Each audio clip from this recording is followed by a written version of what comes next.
going in the background. 5 young men and women are occupying the space. A boy, Aranya, is slouching in the bean chair, his eyes closed, headphones in his ears, not speaking with anyone. A girl, Brishti, is watching a movie on her iPhone in the corner of the love seat, not speaking with anyone. Another boy, Wahid, is watching television on his own, an episode of South Park, barely smiling at the jokes, not speaking with anyone. Ronita is busy on her iPad working intently on something, not speaking with anyone. And Roma, with book in her hand, walks around and tries to engage in conversation with her friends. She walks over, sits next to Aranya, and playfully tries to disturb him. Aranya does not seem to be fazed. Some loud Bollywood music can be heard coming from upstairs, and a cacophony of some sort seems to be pervading the atmosphere, when suddenly, a woman fancily dressed in a sequin sari and high heels walks downstairs, pops her head in, and asks, "Hey kids, let us know when you'd like to eat. We'll just heat up the food, okay?" Okay, Aunty. Eat, eat, and eat. As if, out of all the senses, that's the only one we use. What's wrong with you guys today? Why are you so down? Come on, why are you talking? I like you. Okay, this is definitely not you. What is going on? I didn't want to come here today.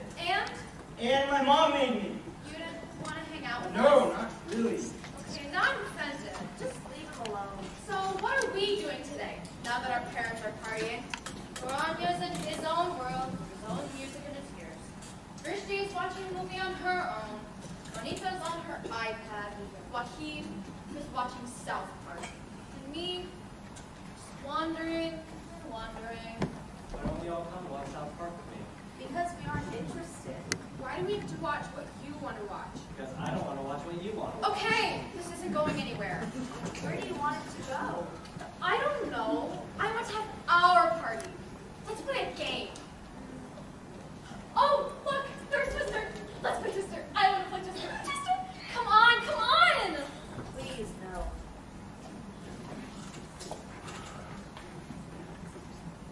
Come on, Wahid. Right hand on yellow. Now left leg on green, and right leg on blue. An uproar of laughter bursts through from upstairs. Adults are heard cackling and laughing their lungs out. While downstairs, the boy Aranya hears the sound of a basketball being dribbled, and the sound of many sets of speakers squeaking around him. The sound of 8 to 10 kids beating, kicking, and hitting him. Jump in, jump in. Great jump in. Raise your jaw. Ah! We always have to party! That's all you guys care about, is party, party, party! I want to care. I do, but you don't want to talk to me. You know, Aranya, I didn't want to come here today either. Then why did you? Because I don't want to be home alone and feel depressed. You? And feel depressed? Yeah, you're the one who's always bubbling with energy. Then why would you be depressed? Because, what do you guys think of me? That I have to be this happy, bubbly being without ever being sad? In fact, I think that too sometimes. That I have to be this happy self, but it's unfair and really tiring. The burden of happiness is large, you know, and I carry it on my shoulders all the time. Something happened to you too? Are you okay? What's going on?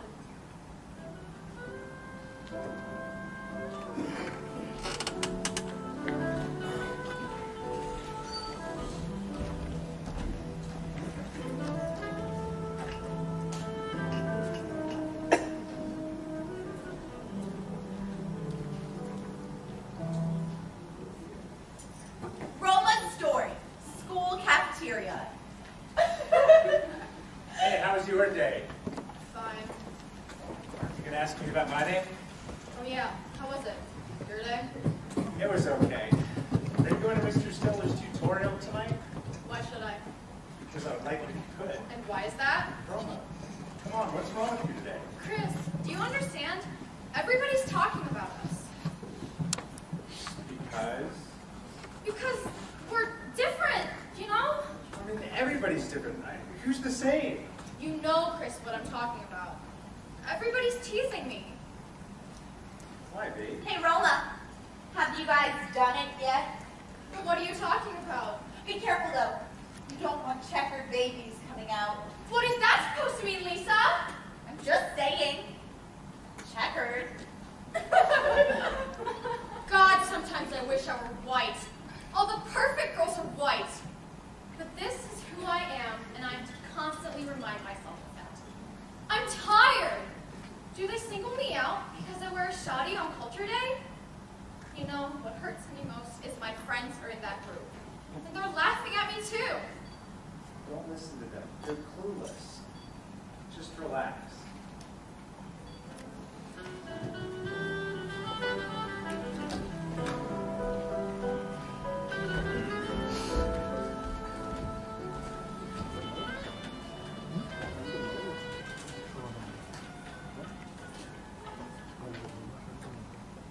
Brishti's story. What does it mean to be me? I am a dancer. What does it mean to be a South Asian performing artist in America? What does it mean to be a South Asian Bengali in America?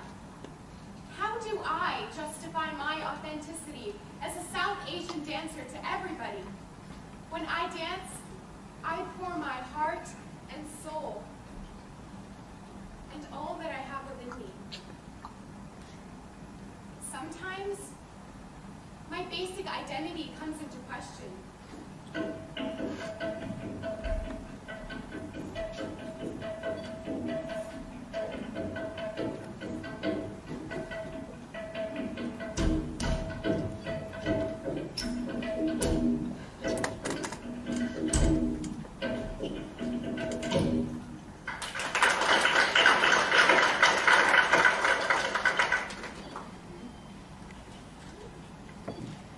Tell us about your art. How do you practice it? Well, I'll take it. Well, I have devoted many years to learning the art form, and now practice for more than 6 hours a day. Sarah, did you get your training in India? Yes, as a matter of fact, I did. In my summers of college, I went to Delhi and trained with my guru, Pandit Mukherjee. How wonderful. So how was it, going to India and learning the art from where it originated? What can I say? It was the most amazing experience of my life. So, Brishti, you received your training here in the U.S., right? Yes, I did, and I studied it for almost 15 years. Well, you see, learning the art from where it originates is a different matter altogether.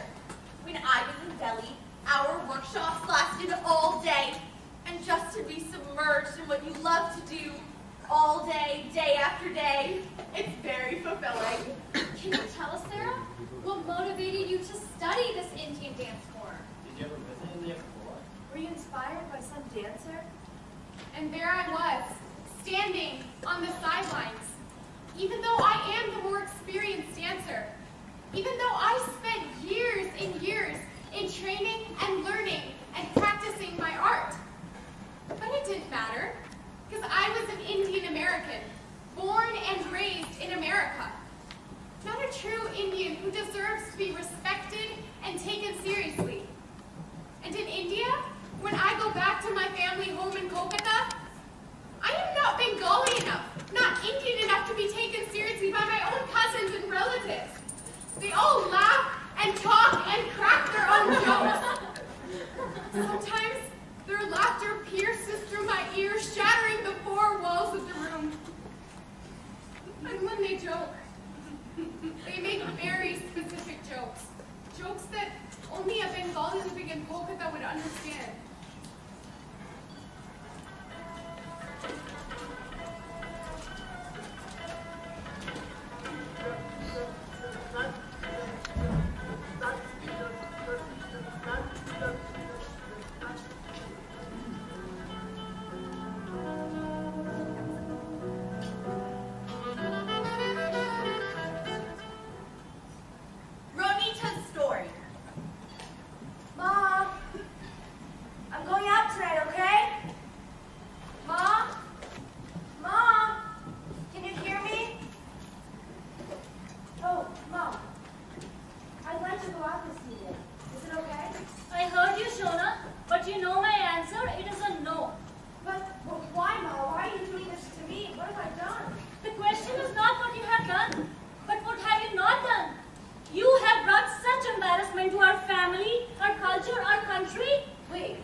US, right? No, I mean India.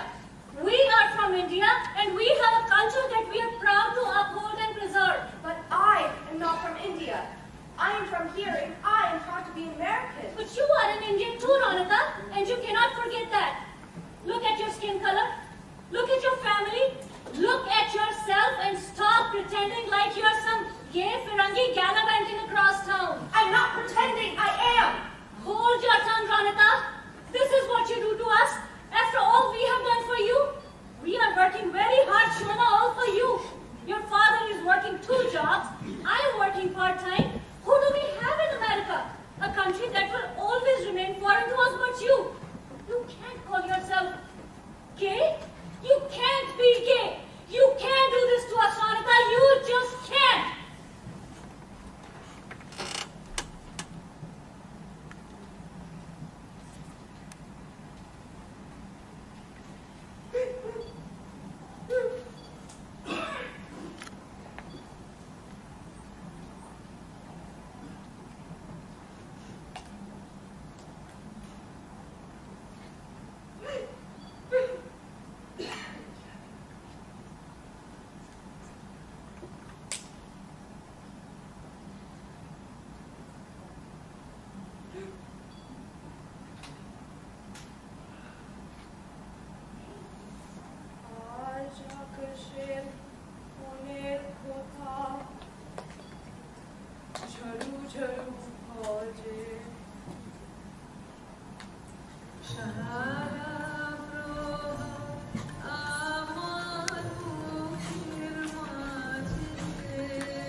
Wahid's story.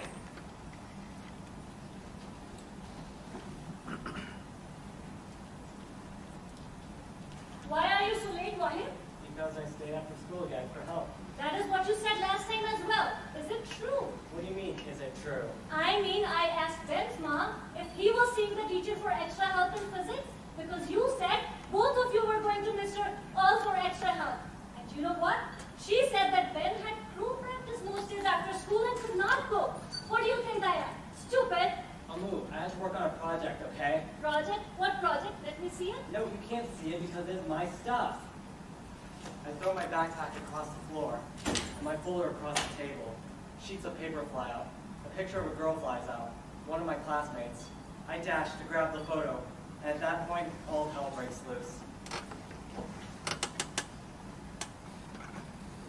So this is what is going on, Wahid? This is what is going on after school? I know exactly what he's thinking. That I'm being racist. A stereotypical, narrow-minded religious mom. But I'm not. He doesn't understand the girl he's going out with. Her parents are thinking the exact same thing. It doesn't work. It just doesn't work.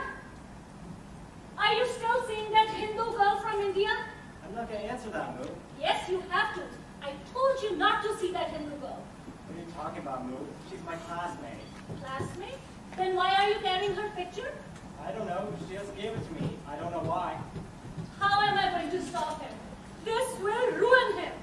Distract him from his studies, bring down his grades, and in the end, he's the one who's going to get hurt. She will never be serious with him. Instead, will only bring him pain and more pain. Let me make it clear.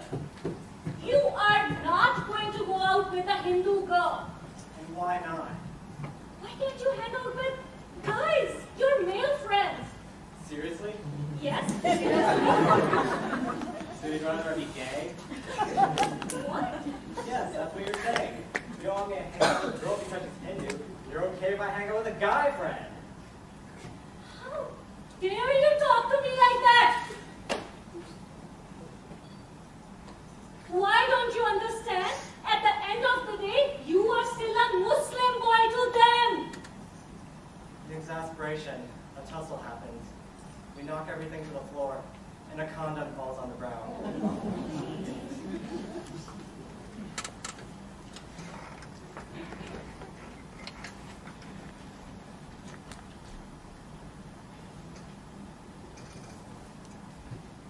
nervous and scared, anxious as my mind became impaired. This all came out of nowhere, feeling nothing but a sense of despair. What am I going to do now? And how am I supposed to get out of this? I'm still searching around. Will this habit ever be dismissed? I wait for a mood to come back and reprimand me even more. What for? At the end of the day, this life is mine, not yours. I know this is not the end. And through the time that's spent, she'll think of something that crushes me emotionally with the obvious intent. Maybe I should stop seeing monotony. Should I just give up, live up, and stay up to my mother's expectations? Forget about relations and avoid conflicting situations? It seems to me that going against the norm brings out the inner storm. Maybe it's just easier and brighter when you decide to finally conform.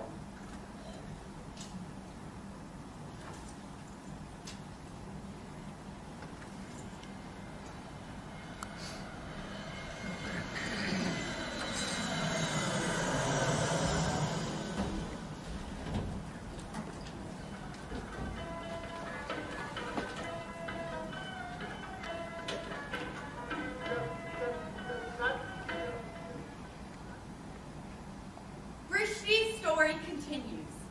She walks into a typical Bangoliada, or a get-together, where a group of people will converse on topics over food and drinks. They'll talk about things such as sports, politics, films, actors, or television shows. She seems to break the flow of the Ada a bit when she asks, What are you all talking about? Oh, about our new chief minister, and how she's banned some specific newspapers from being purchased in government offices. At that part, she's been banning the Bangamitaini, Hobisho, from government schools and libraries and offices. Can you imagine the craziness? Well, Aunty, we know that politics is your favorite topic, but why don't we talk about cricket for a change? Yes, I swear, Saurav was a hell of a captain for the Indian team. Dhoni, on the other hand, only thinks about himself. And his very close group of friends, you know, the ones who buttered him and are basically willing to do anything for him. Yes, Saurav is the one who united the Indian cricket team to a great extent. Yeah. Oh, Sachin too fair as a captain. Maybe he should retire, you know. Oh, you know Komoda, huh? You know Komoda, right? During the days of the radio commentary, this is what you do. Komoda, ready? Backcourt Nemichen Gavaskar, Shobate Meriche! Autorite! Forward! Now! Batte Bole Morona.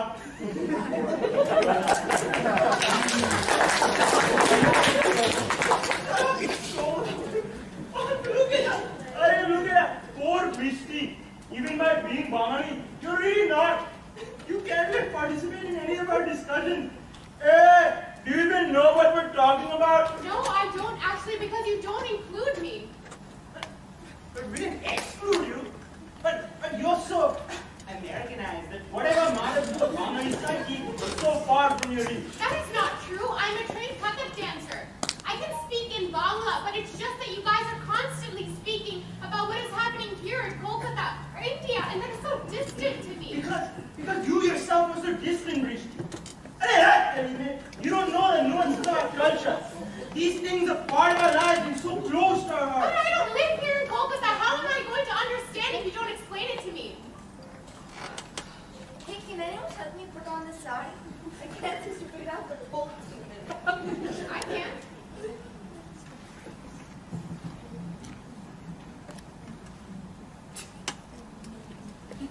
Wow, Keya, you look so beautiful. You wore the shadi perfectly. Are you kidding? I couldn't do it. I'm sorry, I have to wear it so I always get confused with the peaks and codes. I know it's a national dress and everything, but honestly, it simply isn't convenient. Then how did you get it? Brishti has it. She actually put it on me. Where is my home? Where do I belong? Some say home is where the heart is, and others where you most gather the experiences of your life. And some just say it is where you are born. Is it strange that I feel my home is in both places and nowhere at the same time? I am most at home in the US, but also feel that I am not a complete person there, that a part of me exists. My home, my parents, my culture, that I cannot share with all my American friends, as if I lead two different lives.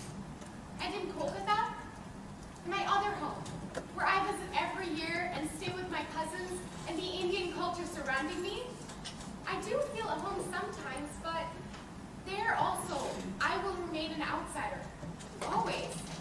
It's as if I'm within and without at the same time. Is that a better place to be? I know that it is a difficult place to be, painful at times, but maybe it also allows that distance to see things from the inside out, that perhaps I would have not been able to do otherwise. Yes, I am Bengali after all. Abby?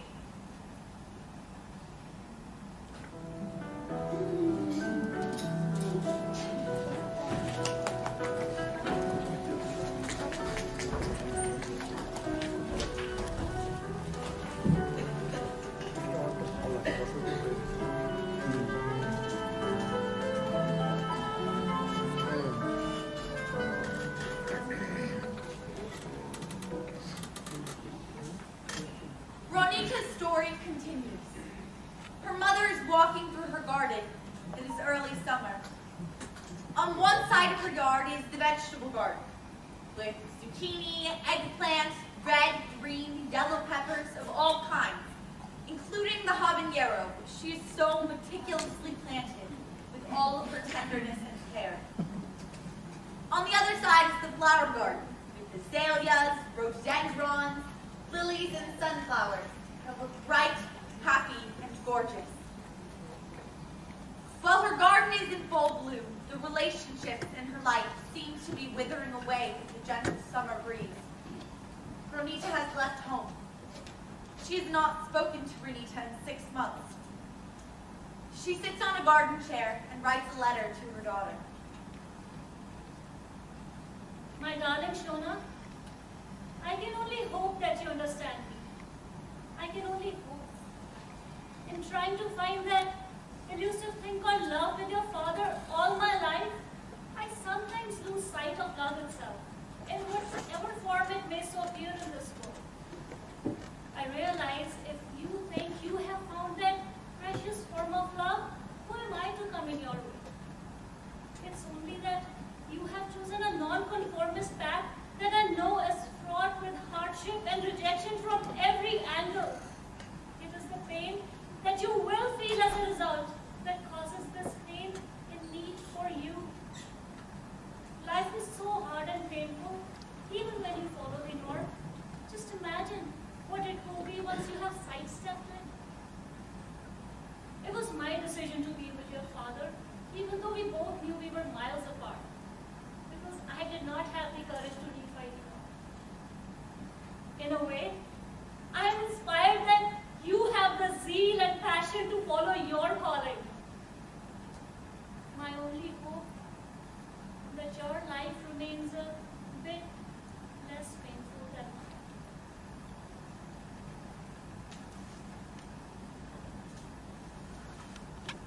I want to walk with you and know the reasons why.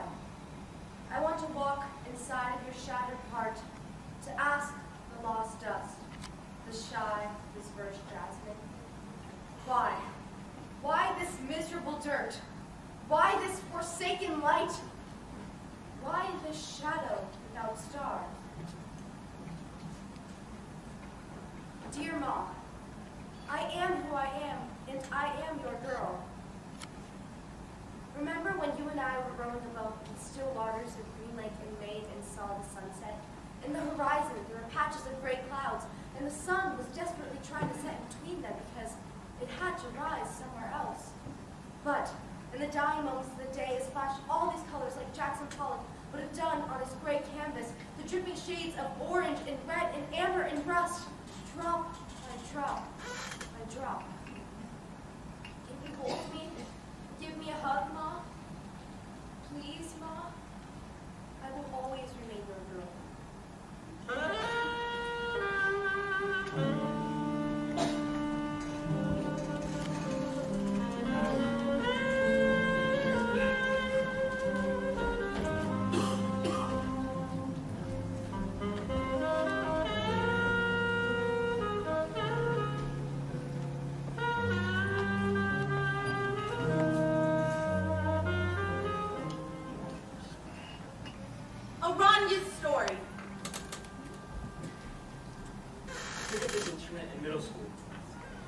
my jazz band teacher, Mr. Ward. I love playing it. More so when I'm on my own, with nobody around me, when I'm not performing for anybody, when my mom's at work, and I'm just playing for myself in my basement, all alone. Except, we have this friendly neighbor, and I think he listens to me, intently, because he always reports back to my mom whenever he hears me playing.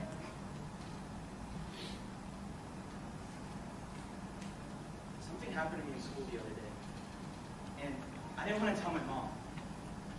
I didn't want to tell her because I knew she'd create a huge deal out of something that was already huge. But it just came out of me during one of her games that I played with her. Oh, Mom, tell me the name of the saxophonist in this song. I don't have time for this game now, Aranya. Come on, Ma, please. Cannonball at it. No, Ma! It's a tenor that's playing! Cannonball is an alto player, not a tenor! How many times did I teach you the difference between an alto and a tenor?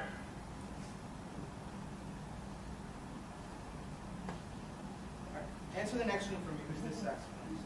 Aranya, why are you getting so mad over my silly mistake about the saxophonist?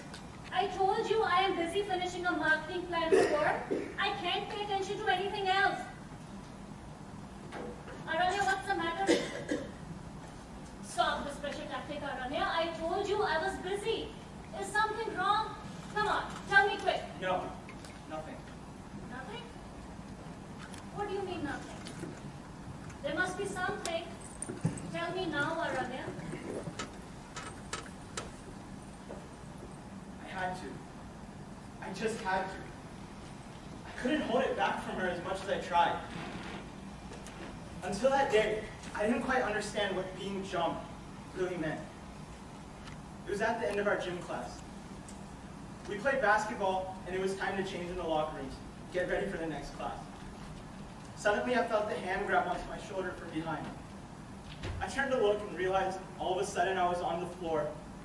All I heard was voices screaming, "Let's jump in, jump in, jump in." Granola! Do you have food on your speed dial? Taxi you're going to need to call. Where's your dog? I was so scared. Because I knew there was nothing I could do about it. About 8 to 10 kids surrounded me, started kicking me in my stomach, neck, arms, legs, you name it. I couldn't fight back. How could I? I was only one person and already on the floor, and there were that many. Why would they attack me and everybody in the locker room? I wanted to ask, guys, why? Why are you doing this to me? What have I done? But nothing would come out of me. All I could think of in those moments was to beg someone to please stop this madness. Then my friend James came into the locker room, he yelled. Hey, what are you guys doing? Leave him alone, I'll call Mr. Gordon.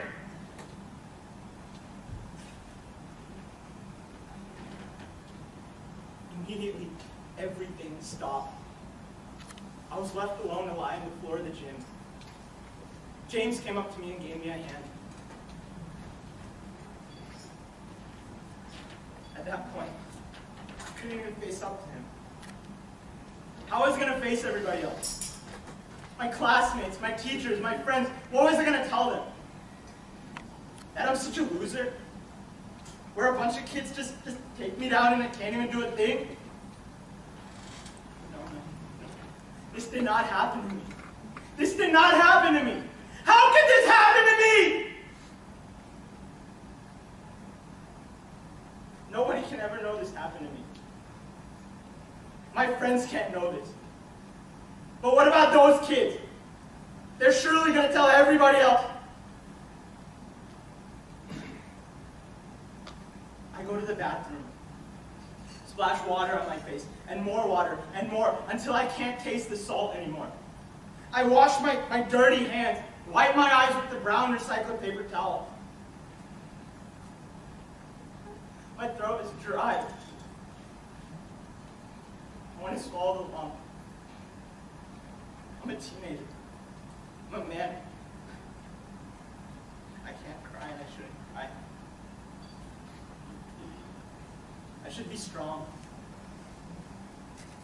pretend that nothing has happened, and enter my social studies class. I walk in. Mr. Miller is talking about the American Civil War. The whites, the blacks, and their stories of war. As if the world has only these two colors. As if there are no other wars. As if what happened to me is not a reflection of another civil war between the whites, the blacks, and all the other grays of the world. You know, yeah, there have been many instances throughout my middle school where I've been bullied about my race, ethnicity, skin color, and my weight. Dunkin' Donuts worker. Stupid Indian. Terrorist, stinky, 7-Eleven, Subway cashier. Go back to India. Pray to Allah. Pray to Buddha.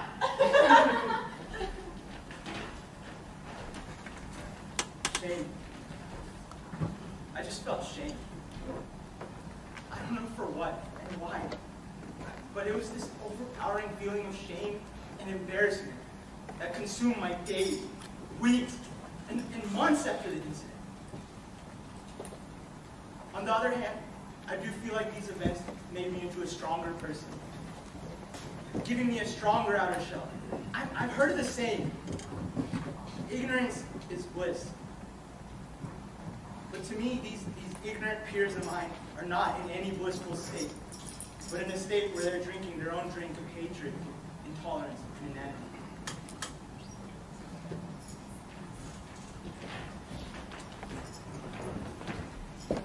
Why can't I be both?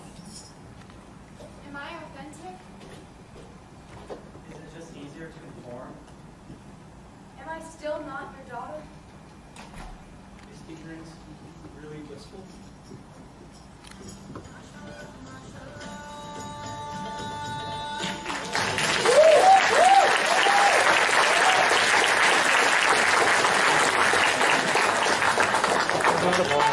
Dinner's being served. Are you gonna eat or what? Will that cold soup? 5 more minutes, please. Come on, we can get a quick game of Twister in. Left hand on green, right leg on blue, and right hand on yellow. Oh God!